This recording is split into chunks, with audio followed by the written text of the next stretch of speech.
Hi guys, I'm back for the second part of the video, and this is more geared towards my thesis development.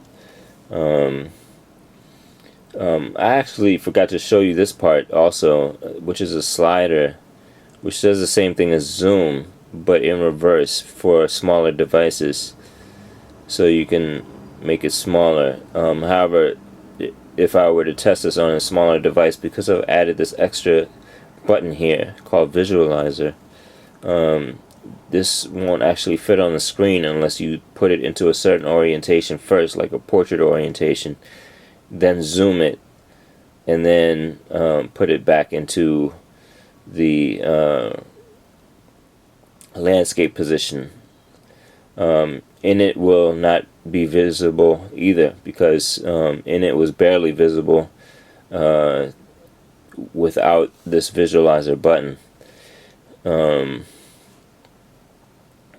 So in any case, let me show you the visualizer.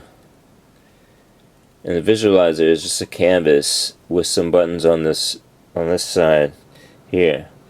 And what you can do is you can show an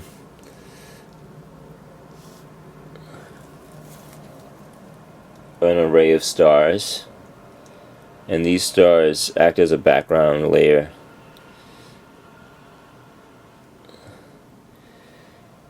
And they move in sequence.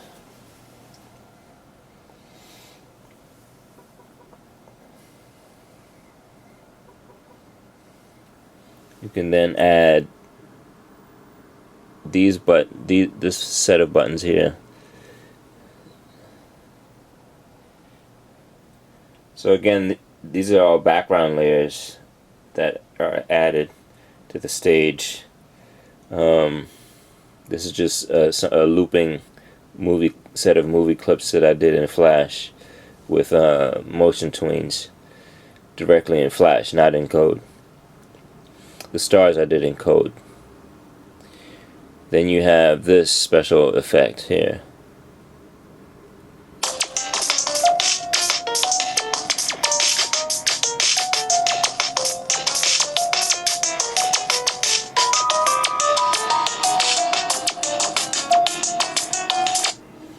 So what you saw was a bunch of letters, which are the same letters as one of the layers in the sequencer application, in the drawing canvas part of it.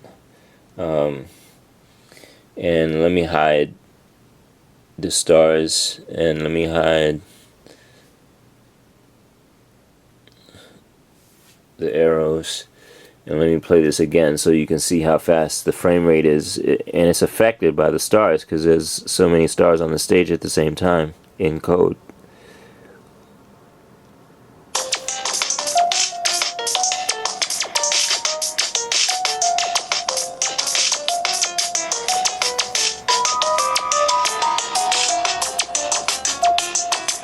So there you see the playback is a little bit faster.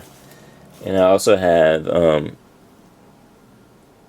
this special thing here where it's a game, and as you can push play and the numbers will start to go, and you can start to add pieces to the letter and build the letter out.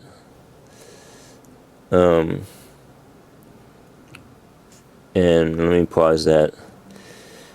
If I were to continue to add all the letters and I mean all the pieces and fill them in with color until they reach the end, you would see a completion note at the top, which says that the letter has been completed in a certain number of increments. These are milliseconds,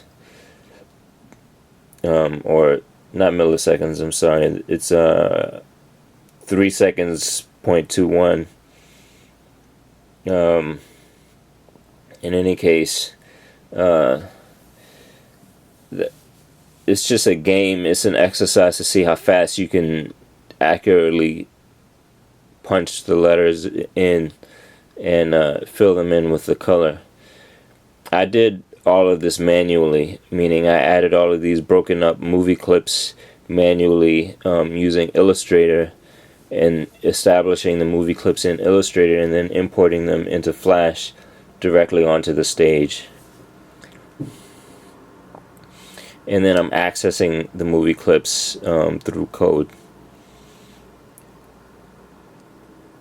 And then you have this one, which you'll see what happens.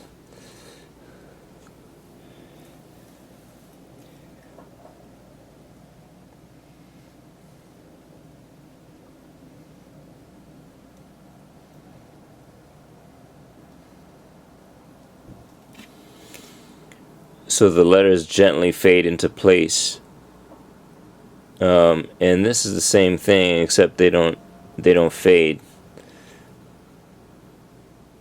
And the reason I had to do it this way was because in the one where the letters fade, they actually go through a loop and get removed from the stage again after they've been put on the stage. But in this instance, the last set of buttons here on the bottom,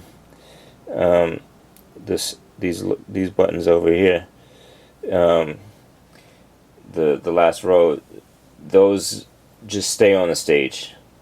If I was to wait for the second to last row of buttons and have them fade in, they would pop off, and that's just because of an anomaly in the code. But I decided to leave it in as an interesting effect, because they do come back after some time, after they have left the stage. So it's like a cycling loop.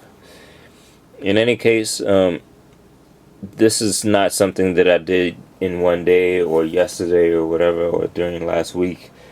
This visualizer is something I developed over the summer, and I wanted to include it now just to see how it runs on the tablet, and to show you an additional option to include in my thesis project. So thank you for watching, and if you have any questions, don't hesitate to ask. You can, one thing that's cool is you can also apply the same the same touch point classes. Zoom, you can zoom it, and you can zoom this way too. So yeah,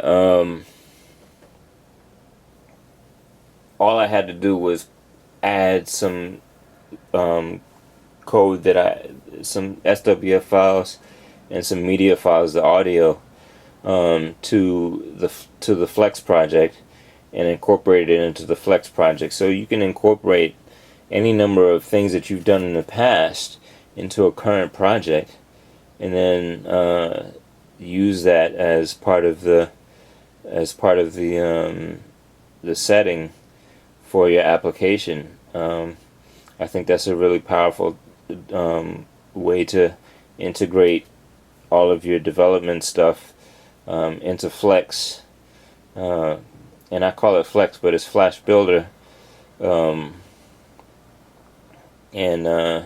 yeah, that makes it a really powerful tool for Flash development.